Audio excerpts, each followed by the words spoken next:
Good afternoon, everyone. Welcome once again to the Iowa State University Student Counseling Services live workshops. I'm Sasha Marine Borges-Ho. I'm a psychology associate at Student Counseling Services. I use she, her pronouns. And this is our very own Kate Van Pay. Woo! You want to introduce yourself? Yes. Hi, everybody. My name is Kate Van Pay. I'm a staff psychologist at Student Counseling Services, and I use pronouns she, her, and hers. So Kate today is going to be speaking to us about self-compassion. I love this topic, and Kate is kind of our resident expert on this. So I'm really excited for it. Kate, you ready? I'm ready. All right, take it away. All right, everyone. So, yes, as Sasha mentioned, we're going to focus today on self-compassion.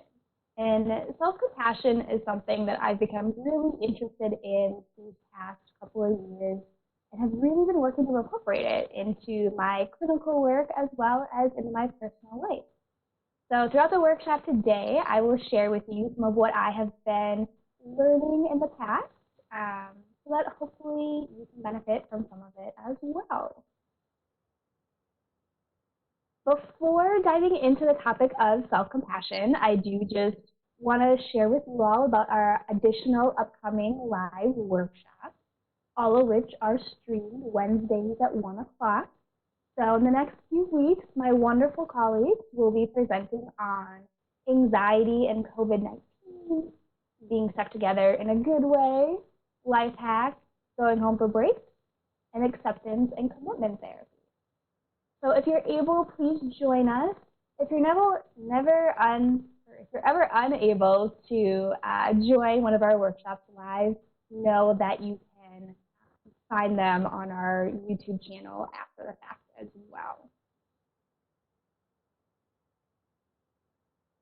Also, before we start, I want to acknowledge some of what is currently going on in our world and honor that these multiple ongoing pandemics may be significantly impacting each of you and may impact how you connect with the material that I'm going to share with you all today.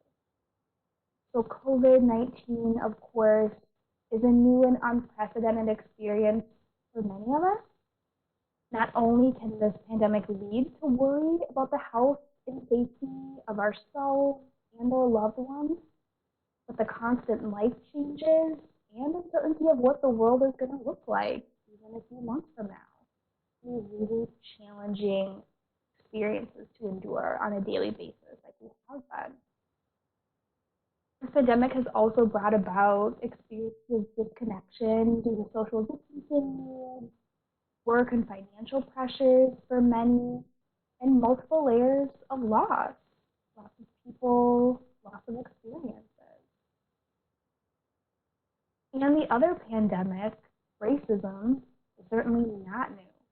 It has been ongoing for centuries and continues to have a devastating effect on so many human beings.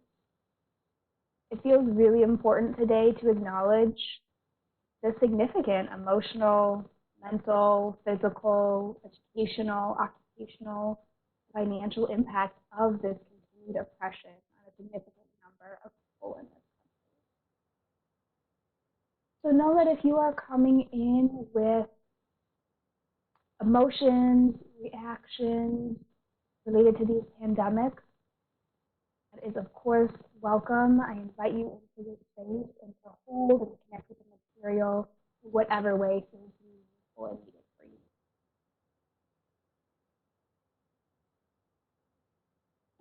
Okay, so objectives for our workshop today. So my hope is that I can help enhance your understanding of the basics of self-compassion. And we'll do that by exploring the definition and components of self-compassion, as well as we'll talk about what self-compassion is versus what self-compassion is not. We'll discuss the many benefits of self-compassion, as well as some of the potential drawbacks or negative impacts on us if we don't develop that self-compassion. We'll explore methods of increasing self-compassion, and this is where I hope to spend the majority of our time. My plan is to offer multiple opportunities throughout this workshop for you all to start to get a feel for some of these self-compassion exercises.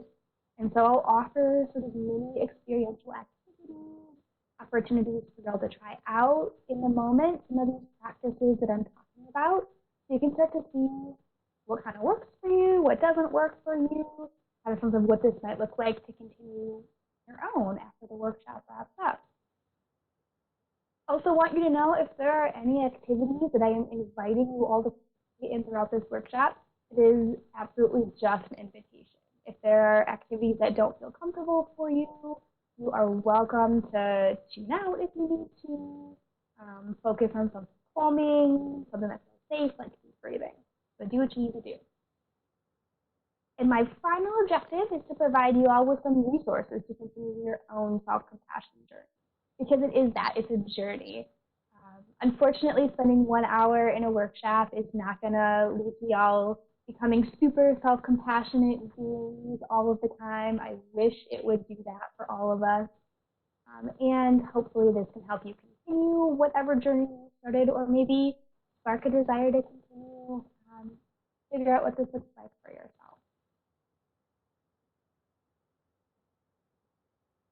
All right, so let's talk about what self-compassion is. So self-compassion is a different way of relating to yourself when you're struggling, when you make a mistake. It's showing yourself empathy, love, understanding, acceptance, just kind of in general every day, and in particular when we suffer, when we fail, when we feel inadequate in some sense. Another way to maybe think about self-compassion is just take a second and imagine the compassion that you feel outwardly for other people, the ways that you care for other people, are understanding, empathize with them. And then imagine just being able to turn that inward on yourself. It's that same compassion. It's just working to give it to yourself, to experience it and feel it for yourself, which is often really challenging. Oftentimes, we're pretty good at giving compassion to other people, and we struggle to give it back to ourselves. We maybe hold ourselves different standards, or in some ways, just as a society, we're not great at teaching self-compassion. This just might be a new practice. According to Dr. Kristen Neff, there are 3 important components of self-compassion. And so we'll think about and keep those in mind as we are going throughout the workshop and the practices today. So one component is mindfulness, or being in touch with what we are feeling non-judgmentally in the present moment. So to know when we are hurting or struggling or feeling anxious, so that we can meet that pain with compassion. We need to know it's there so that we can respond with compassion. Second main component is self-kindness. So again, turning that care, kindness, understanding that we tend to pretty easily give to others back onto ourselves. And the third component is recognizing our own humanity and the reality that to be human is to suffer at times, and it is to make mistakes. To be human is to be imperfect, and every other human on this planet experiences that same or their version of suffering, imperfection, and mistakes. We're not alone in that. Self-compassion is kind of the ultimate antidote to self-criticism and the shame emotion. So in thinking about what self-criticism and shame are, you might have noticed that you have a tendency to beat yourself up for mistakes, be harder on yourself than you are to other people, tell yourself things like, I can't do this, I'm a failure, I'm a bad person, why can't I just handle this problem? That voice that's telling you these things about yourself, I often refer to this as the self-critical voice, or you could call it the shame voice as well. You can name it if you want. Some people find that helpful to be able to notice when that self-criticism or that shame are coming up. It's important to know that we all have one. We all have a version of a self-critical or a shame voice. It just tends to show up a little bit differently and in varying degrees of loudness for all of us. And so self-compassion can help sort of counteract or heal that self-criticism and shame that we might be experiencing and living with. I also want to point out that self-compassion and how we understand it for ourselves does depend quite a bit on our culture and our values. For some of us, the importance of self-compassion may be on giving ourselves something really precious and taking away some of the pain that stems from our inner. For others, the focus on self-compassion might be more connected to the ability to give more compassion to others when we're able to give ourselves compassion. It's really hard to keep giving to other people when we have nothing or very little left. So being self-compassionate can actually help us extend more compassion outward. So I invite you, as we go through the practices today, as we continue to talk about self-compassion, really reflect on what that does mean for you within this context of your culture, family norms, values. I'm, of course, going to offer some language that I use when engaging in these practices. And your language doesn't have to look the same as mine. Find how things fit for you. Find what makes sense and is authentic for you. That's my encouragement. Okay, so now we've talked a little bit about what self-compassion is. Let's spend a little bit of time talking about what self-compassion is. So unfortunately, there are actually, a fair number of myths about self-compassion, and these myths or misunderstandings of what self-compassion is can make it feel sometimes like self-compassion is not a positive thing. It's maybe actually undesirable, not a thing we should be striving for. So my hope is that I can dispel some of these myths and help kind of clarify what exactly is self-compassion by talking to you about what self-compassion is not. So self-compassion is not self-pity or just feeling sorry for yourself. Self-compassion is not making excuses. In fact, with self-compassion, part of that is actually acknowledging and honoring the mistakes that you make or the difficulties that you encounter and responding differently to it. Self-compassion is certainly not easy. It's hard. It takes a lot of strength and practice to develop self-compassion. For a lot of us, being self-compassionate is probably not the norm. It's not what we automatically go to. Self-compassion is not selfishness. There is a real difference between being selfish and being self-caring. Taking time to focus on you, take care of yourself, and do things for you is not selfish. Self-compassion is also not weakness or laziness. It's not only self-love or self-acceptance. So there are certainly components of self-compassion, but it's both of those and it's more. It's sort of a framework or kind of a lens that you might live your life through or connect to yourself through. And then self-compassion is different from self-esteem. And a lot of times those can get kind of used interchangeably, but they definitely are not the same. So self-esteem is sort of this evaluation or judgment of our own personal worthiness, our value, how good we are, how valuable we are to other people. And self-esteem can be dependent on other people, dependent on how we compare ourselves to other people and think we measure up, dependent on how we think other people perceive us. So a lot of times self-esteem is based on us making judgments of, are we superior to other folks, or are we just kind of average are we, and I say just kind of average because for the most part in our minds, we tend to not think being average is enough. When in actuality, I don't think there's anything wrong with it. Or are we making comparisons and feeling that we're inferior to other people? Based on what we decide, that really impacts how we view ourselves. Self-compassion, on the other hand, is not dependent on us making comparisons about how good we are, how valuable we are to other people. It's more stable. It's essentially having self-worth and caring about ourselves because we are human beings. We deserve that.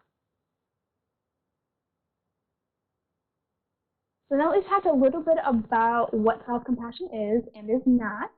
Let's spend a couple of minutes talking about why self-compassion is important. Like what makes it worth the effort and the practice it's going to take to develop self-compassion. So as you can see on this slide, there are many benefits to engaging in self-compassion. So self-compassion has been found to increase happiness. It actually, self-compassion is the intervention that it can increase, had like the biggest impact on developing happiness. It can also increase your relationship satisfaction and connection with others, resilience, emotion regulation, and your ability to cope with emotions, increase motivation, life satisfaction, feeling cared for and accepted, increase your orientation towards personal growth. So kind of that motivation might help you grow and be able to kind of develop in the ways that you want. It's linked to greater authenticity and autonomy, more optimism and open-mindedness, increased self-worth, self-confidence, and physical health. Lots of things that self-compassion can help increase. It also decreases feelings of anxiety, depression symptoms, some challenging emotions, fear, distress, rumination, so the tendency to just think like over and over, get really stuck on thought processes that maybe don't feel good or aren't helpful. Helps decrease the negativity bias, seeing things through a negative lens and view and missing positive things. Also helps to decrease procrastination and stress. As well, self-compassion has been connected with healing from painful memories. So you might be wondering, how does self-compassion do all of this? Well, when we engage in self-compassion, it's actually been found that it helps strengthen the parts of our brain that make us happier, more resilient, and more attuned to other people. So when we engage in things like self-criticism, it actually activates our internal threat response system. Similarly to when other people are criticizing us, bullying us, feeling like a threat to ourselves in some way, self-criticism does the same thing. When we beat ourselves up, when we focus on that shame and criticizing ourselves, we respond in kind of like that fight, flight, freeze mode. And then when we are able to connect to self-compassion, it actually can help turn off the threat response and turn on attachment systems and like the care system. And when that care system, attachment system is activated, oxytocin and endorphins are released. And they help to reduce stress and increase our feelings of safety and insecurity. So self-compassion is actually based in science as well. There are lots of very legit and real important reasons why self-compassion is.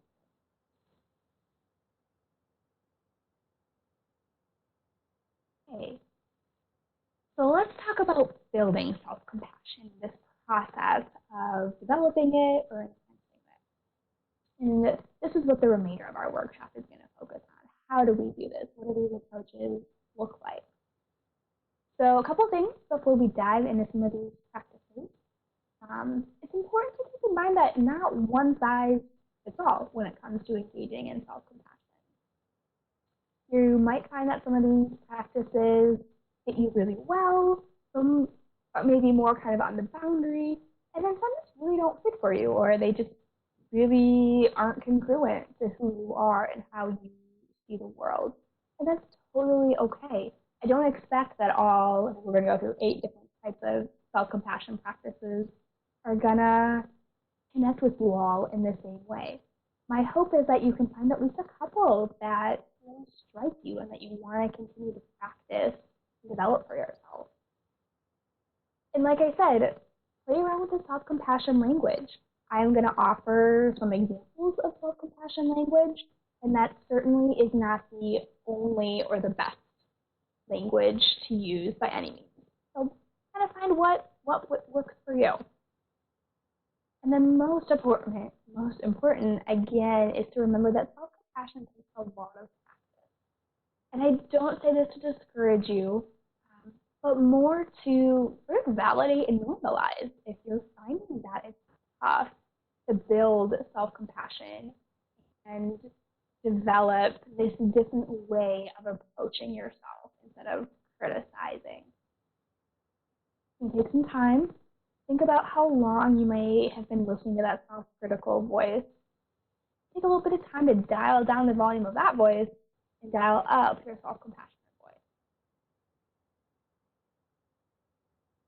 All right, so my favorite part.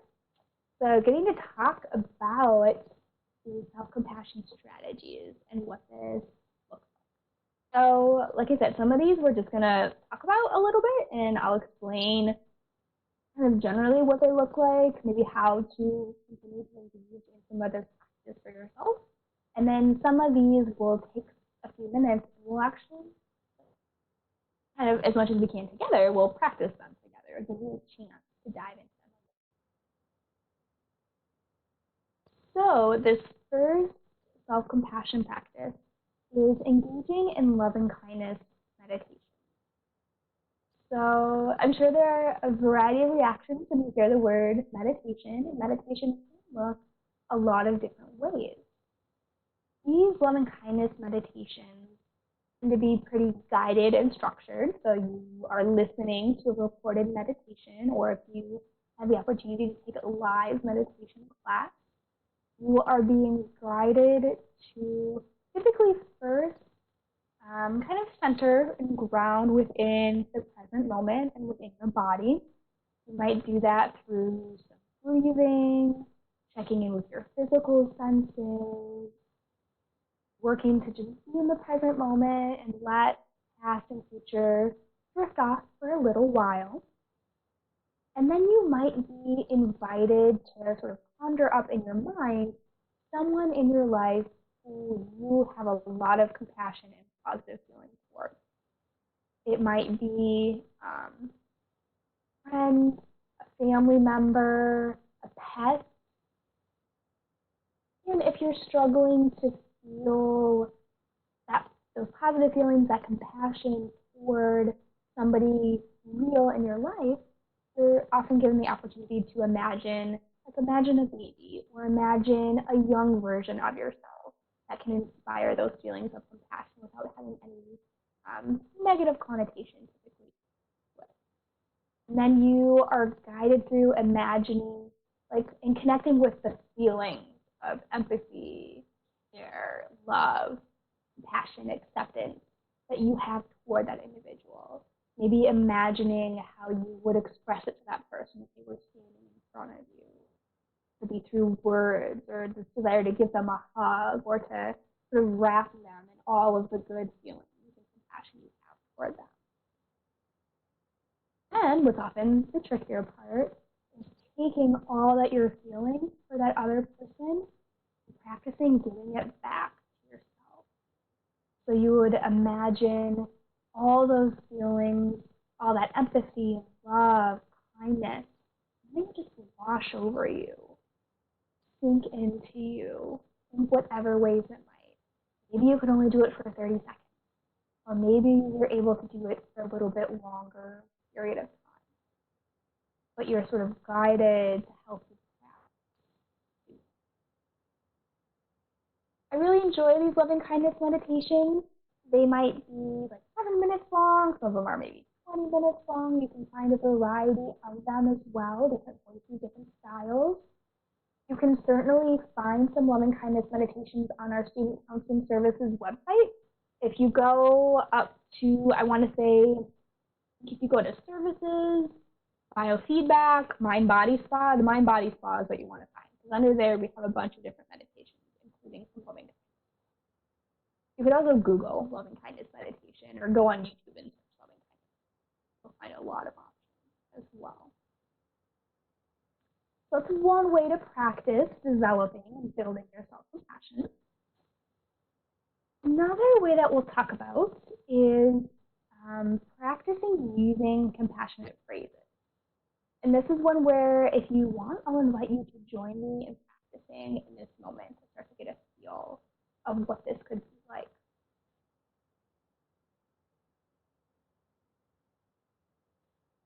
So compassionate phrases are short phrases that we create for ourselves that we then might say just internally in our minds to ourselves, or you might say them out loud to yourself. Maybe stand in front of a mirror, look yourself in the eye, and say them to yourself. And so if you would like to try this out and see what it feels like, I will go through some examples. Feel free to either internally or externally say them to yourself as well. I like to close my eyes when I do this. It helps me just feel a little bit more connected in the moment and kind of focus on the self-compassion to the distractions out around me, but do what feels good for you.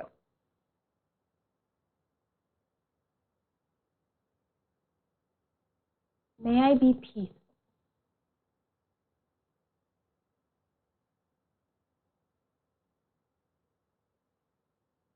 May I be well.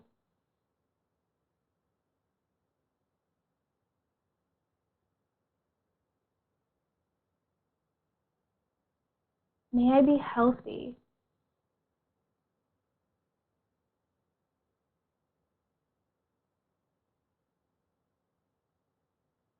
May I know that I am good enough just as I am.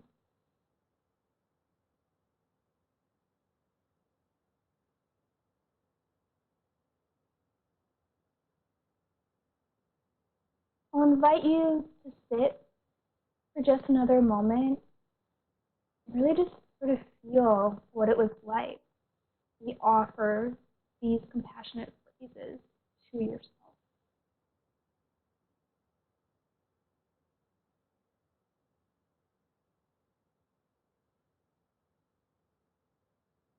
Might have noticed that was really challenging or it felt kind of awkward. Totally okay. That's how you felt. This may feel really awkward at first. You also may have a lot of difficulty believing these compassionate phrases you're trying to give yourself, which again is really normal. Something that can maybe be helpful, because it might not feel good to just say these phrases to yourself, and if they're completely feeling untrue, it may not feel authentic to repeat them to yourself. And so what I might invite you to do then is reflect on, are these the type of phrases you would want to be able to say to yourself and to believe? Is this the way you would like to be able to respond to yourself? And if yes, then that does give you something really authentic to work toward. So even if you can't fully believe these phrases yet, thinking, this is what I want to be able to offer to myself. This is how I want to be able to respond to myself. In one way, for some folks, that maybe enhances the feeling of repeating these compassionate phrases to yourself, or taking your hands and like holding them over your heart, for example, or to a different part of you that you feel really connected, feel is kind of the source of your love, compassion, either for yourself or that you give to other folks if it's harder to connect that compassion and love for yourself.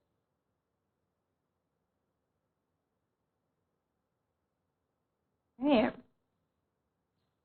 So let's now talk about creating a compassion figure. And before we talk about that, like I said earlier, this presentation will be available after we wrap up the live stream as well. It'll be on our YouTube channel. So if you are worried about not remembering all these things, you'll have access to it later as well. I invite you to try to just be in the moment and engaging with it. Okay, so creating a compassion figure. One sec.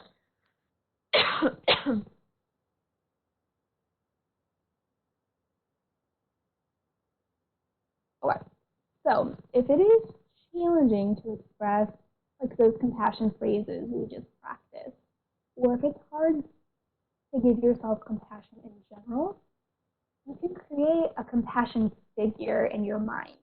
And so a compassion figure is someone either real in your life or someone you create that you imagine. And if you create it, it could look like a person, it could look like a character, it could look like an animal, it could look however you want it to look. But the compassion figure needs to be someone who, in the past, you have experienced love. You've experienced unconditional love and care from, as well as compassion, or someone who you could imagine, if you create the image, experiencing compassion from.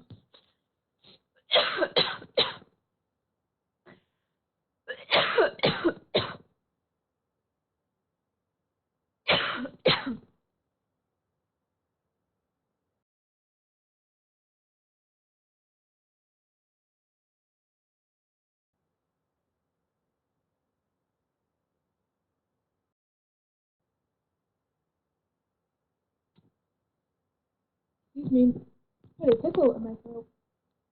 I'm a little self-conscious right now, so I'm going to use this opportunity to practice some self-compassion. Acknowledge that it's okay that I needed to pause and cough and mute myself for a few seconds. But I am back with you all, hopefully good to go. So this compassion figure, you create it in your mind's eye, and then you imagine this compassion figure being the person to like say those compassionate phrases to you, or kind of expressing the compassion emotion, empathy, care, acceptance to you. And so maybe just take a moment and start to imagine or create this compassion figure. So again, could be someone real, could be an image that you create or make up for yourself. Start to let them take shape in your mind. Try to focus in on some details of how they look, they smell, sound.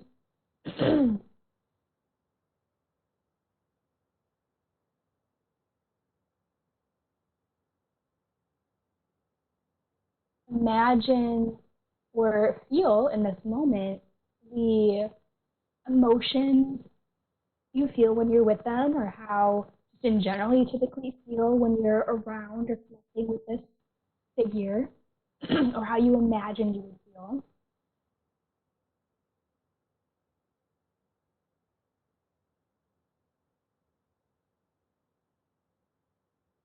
And maybe imagine what it would be like to receive compassion from this figure. Imagine what it would be like to hear you are good enough just as you are. It's okay to make mistakes. That's normal. That's human.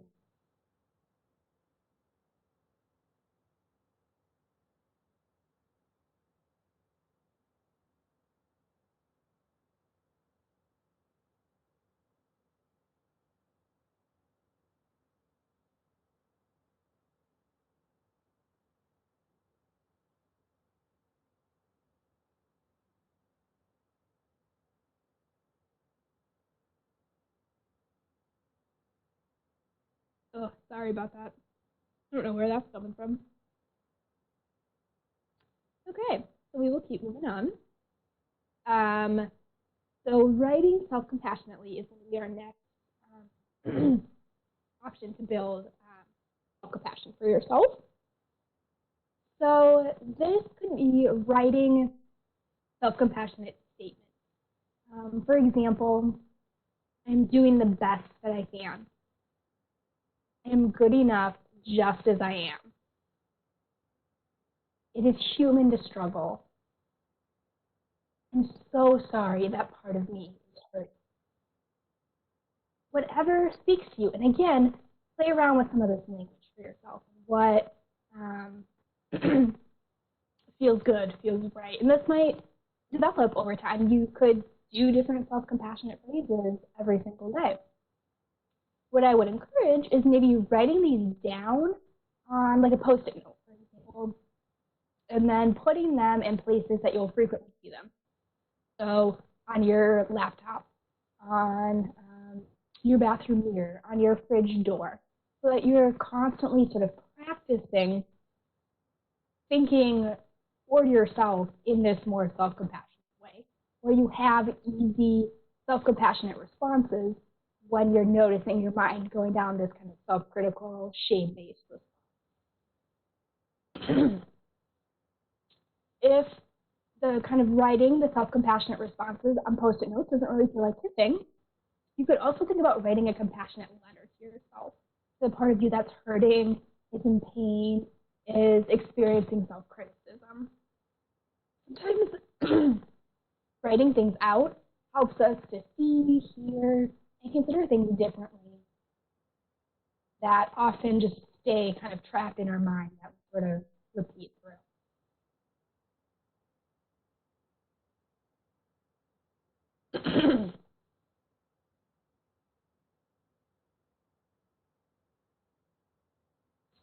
Another self-compassion practice is to take a few moments and reflect on everything that you do every single day. We tend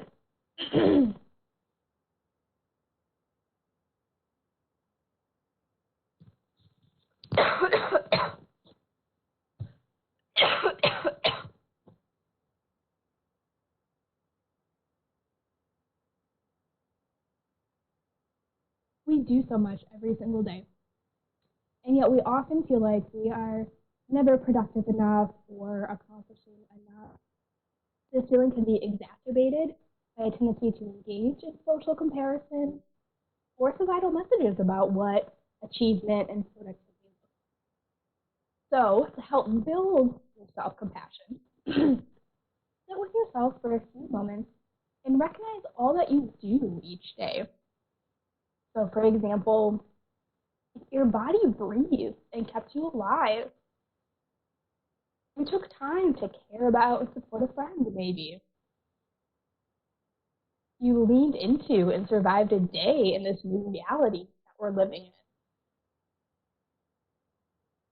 in. You took care of yourself. These are things that you do. These are things that a lot of time and energy go into. And they're important. They're things that we often overlook. So I want to invite you to take a few moments to do this right now for yourself, if you would like to. Just focusing on all that you have done today, working to let go of that voice that might be telling you to focus on what you haven't achieved or completed. Just kind of list in your mind what you have done so far today.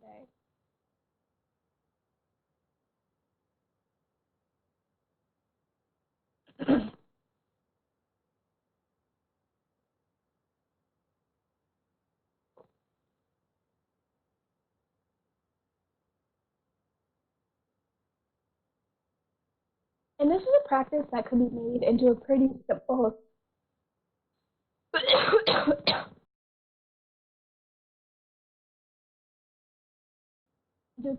daily habit. So maybe you take 3 to 5 minutes at the end of each day to reflect on what you have done that day. And you use that to list and respond passionately to any feelings of lacking or not good enough you might be experiencing because you didn't get X, Y, or Z done that day.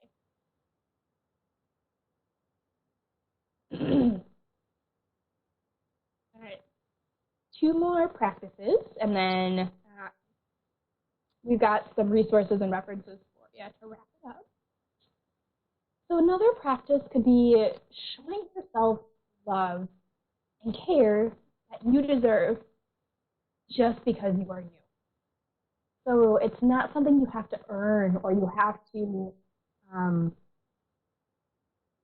be good enough in some way to deserve love and care. You just do. You deserve that. And showing yourself love can be making sure that your basic needs are met. Intentionally setting aside time to engage in enjoyable and meaningful activities. Utilizing coping strategies.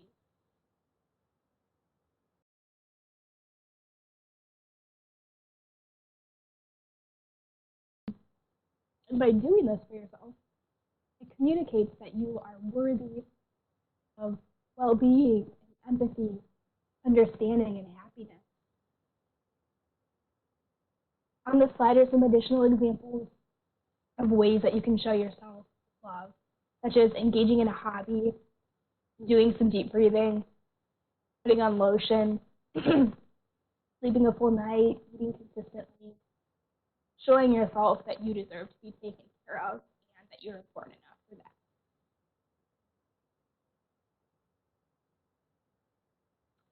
Okay, and our final practice is engaging in a dialogue between your self-critical voice and your self-compassionate voice. So we often can fall into this trap of allowing our self-critical or our shame voice to have like the last say or to be the only word or the only voice that we listen to without giving any power to our self-compassionate voice. So intentionally dialoguing between these two different voices that you might be able to kind of piece apart in your mind can help give some focused attention to self-compassion. So if you want to try this as I describe it, one way you can do so is just grab a piece of paper, fold it in half. Certainly don't have to do it this way, but I found this could be one helpful way to approach it. And on one side of the paper, you're going to write down all of the self-critical statements that your self-critical voice is telling you right now. So I'll give you some of my examples as you maybe write down some of yours. So right now, what I would be writing down in my self-critical voice column is, oh my gosh, this is a disaster. I keep coughing and it looks like I'm tearing up because of coughing so much. This is horrible.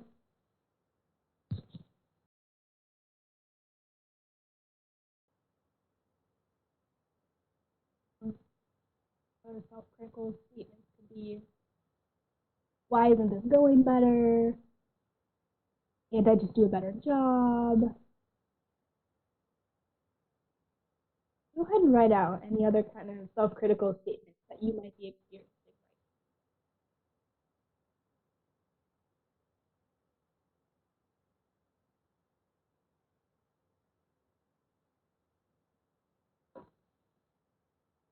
And then in the other column, we are going to write self-compassionate responses to those self-critical statements. So try to write the self-compassionate response next to the self-critical statement that you have, so it looks sort of like a back and forth dialogue a little bit. So what I might write in response is I'm doing the best that I can right now. Really unfortunate that I started coughing and I can't get rid of this tickle in my throat right in the middle of my workshop. And it's okay. You didn't do anything wrong. You certainly didn't mean for this to happen. And you're still able to convey what I hope is some really helpful and meaningful information to folks. I'm doing the best that I can. For things to be imperfect, human, it's normal, it's okay.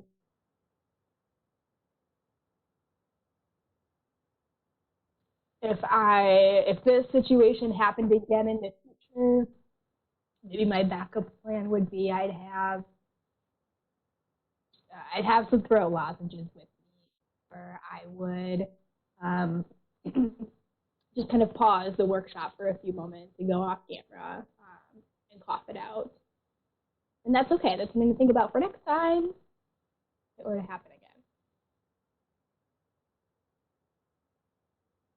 So again, you can kind of see that self-compassion is not ignoring challenges or mistakes, pretending that things don't need to be different or to be worked on or changed for next time. Just giving yourself some grace to not focusing repeatedly on blaming yourself for being human and for messing up or for life being imperfect. And actually using self-compassion in these moments will actually increase your motivation more than focusing on the self-criticism. So for example, if your self-critical voice was sort of bullying you for maybe not getting an exam that you wanted, continuing to engage in that self-critical voice or focus on the bullying is actually not going to increase your motivation to do something differently next time. It might actually decrease that for you. Self-compassion, on the other hand, if you were to use that, could actually motivate you to do something differently next time. Maybe start studying earlier, to be a little bit more attentive in class. Keep that in mind. Okay, so we made it to the resources slide. So these next two slides contain books, websites, videos, pioneers in the field of self-compassion that could serve as excellent resources for you as you continue your self-compassion journey. So that it doesn't feel overwhelming, I would probably encourage you to pick 1 to 2 resources to start engaging with, just as I would encourage you to select maybe 1 to 2 of those self-compassion practices we talked about today to begin using on a regular basis, and then broaden out to other resources or practices or add them in as you feel ready. So I want to say thank you. I know Sasha's going to take it back here in a second, but thank you for joining me today and bearing with me through this cough that developed in the midst of the work. And yeah, let me tell you, Kate, as you were showing and demonstrating how you can practice self-compassion with yourself, I also had to practice some self-compassion with myself because I missed a cue for switching a slide, and then I was like, oh, rats, for the writing down some self-compassionate statements. I missed the cue. So I did very briefly go through it, y'all. You can kind of pause on that section, but what I will do is I'll make sure that that is up kind of as we wrap up here so that you can also take another look at that as well. Kate, self-compassion, thank you so much for joining us today, for presenting such a great topic, such an important topic. Y'all, I'd like to remind you that SCS is available both for crisis support as well as for counseling services and brief contacts. Brief contact is like a check-in. To get set up with services for the period of time that you are studying remotely, or maybe you're between semesters, the way that you get connected with our services is by calling 515-294-5056. In the description of this video, you'll also find information for the National Suicide Prevention Lifeline, the ISU Crisis Text Line as well. Kaiten will also update our description with any of the resources that she made available here that are not clickable on a video, but will be clickable as links. Kate, great job. Thank you so much. Thanks for hosting, Sasha. Yeah. Bye, everybody. Thanks. Bye.